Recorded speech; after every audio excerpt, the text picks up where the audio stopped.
Eu estou voltando junto com o senador Vital do Rego, representando o Senado, e mais 6 deputados federais de vários partidos, de uma missão organizada pela Câmara Americana de Comércio, sem ônus para esta casa, faço questão de salientar, mas uma agenda extremamente produtiva, porque intensa, foram menos de 2 dias de contatos não só com os setores empresariais privados que têm grandes investimentos no Brasil, e o Brasil também está presente nos Estados Unidos com grandes empresas.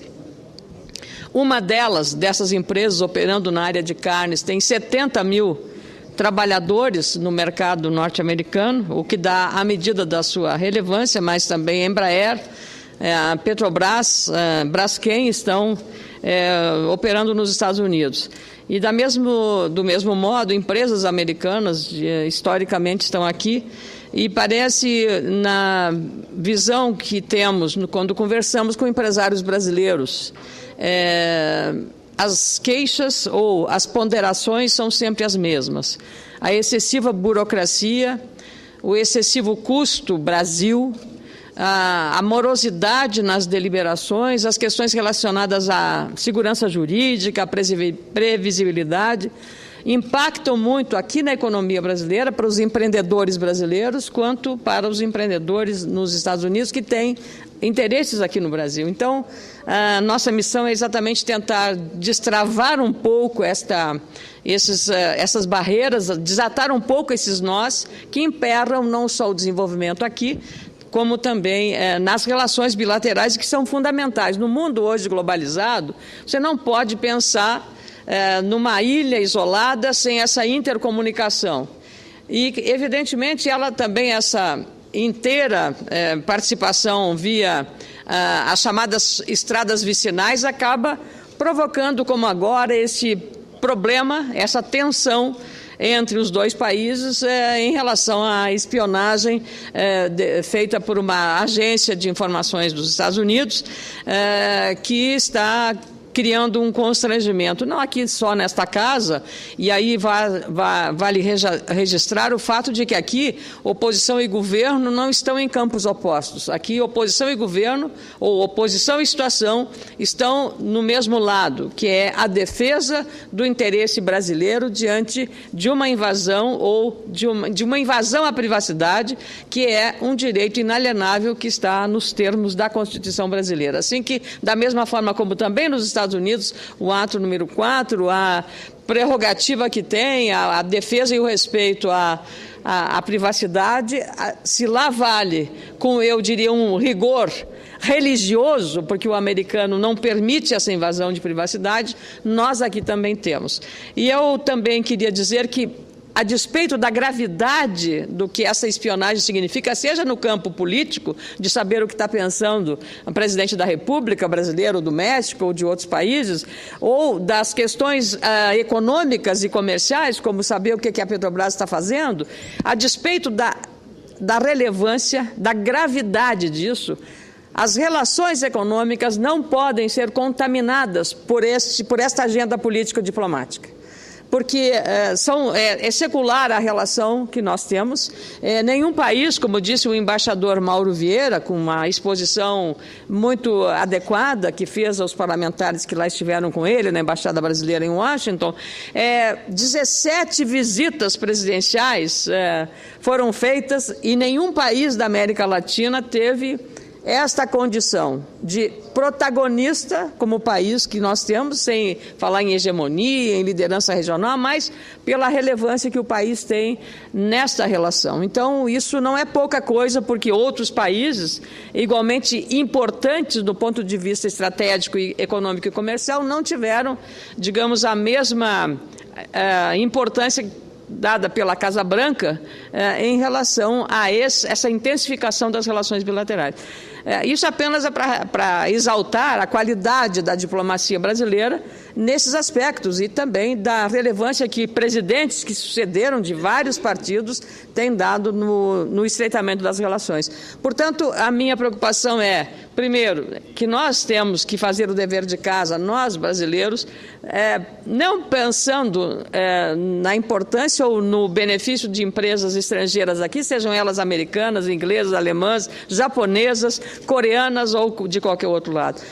O que nós estamos lutando aqui muito é criar um ambiente de segurança jurídica, de previsibilidade para o empreendedor nacional. Porque quando nós fazemos isso, senador Figueiró, para o empreendedor nacional, nós também estamos fazendo isso para o empreendedor estrangeiro. E nesse mundo globalizado, nessa economia que nós vivemos hoje, é necessário exatamente essa segurança jurídica e essa previsibilidade. Portanto, na medida que nós trabalharmos intensamente por isso, estaremos cumprindo com uma missão, e eu queria aqui registrar a excelência desse trabalho feito pela Câmara Americana de Comércio e pelos produtivos encontros que nós tivemos nesses 12 compromissos realizados em menos de 2 dias inteiros.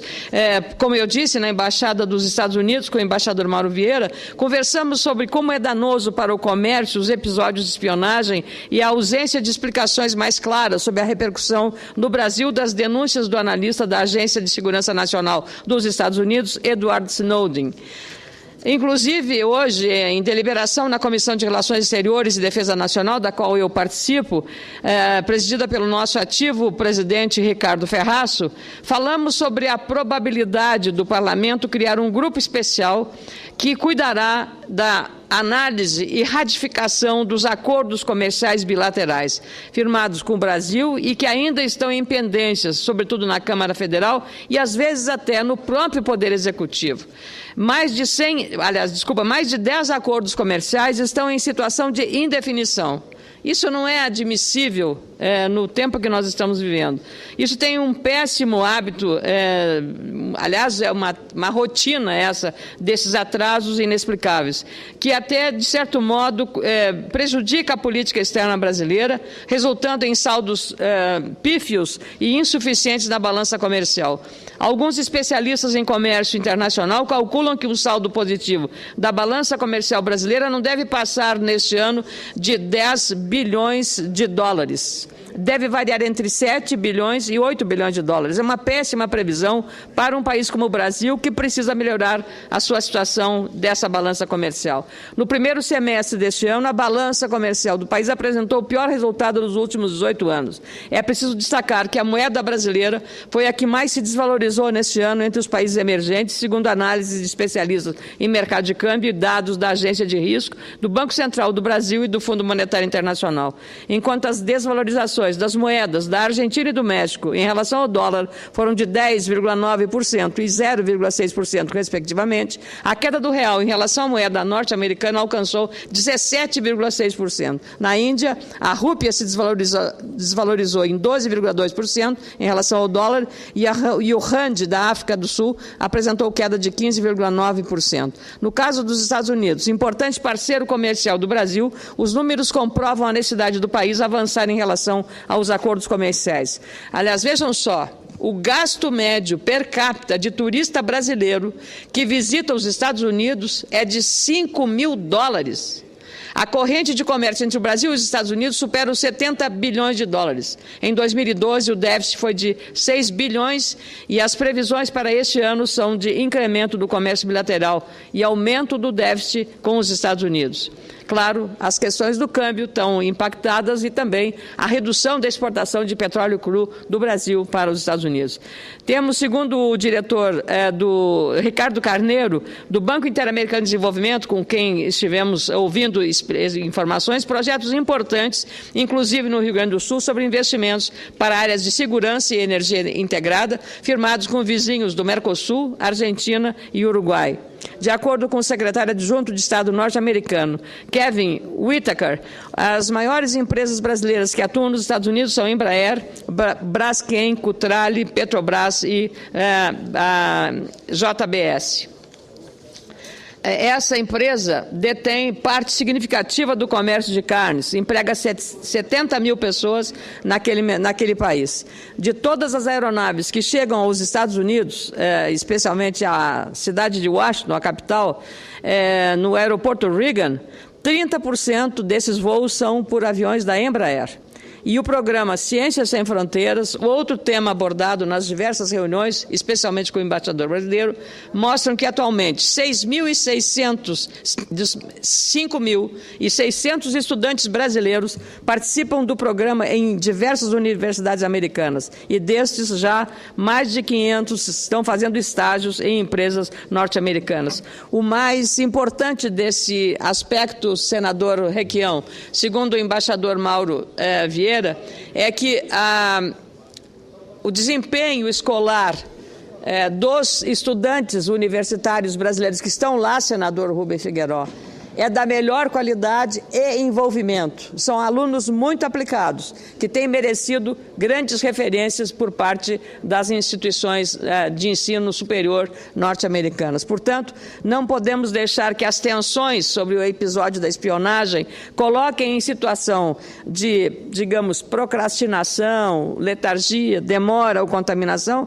a nossa política econômica e comercial na relação bilateral. Precisamos arrumar a casa para que a gente consiga ao menos e mais rapidamente, que os acordos bilaterais que já estão assinados, eles possam ser aqui sacramentados pelo Congresso Nacional com mais rapidez e mais ousadia de nossa parte. É o compromisso que temos nesse registro que faço nesta quinta-feira aqui no plenário. Muito obrigada, presidente.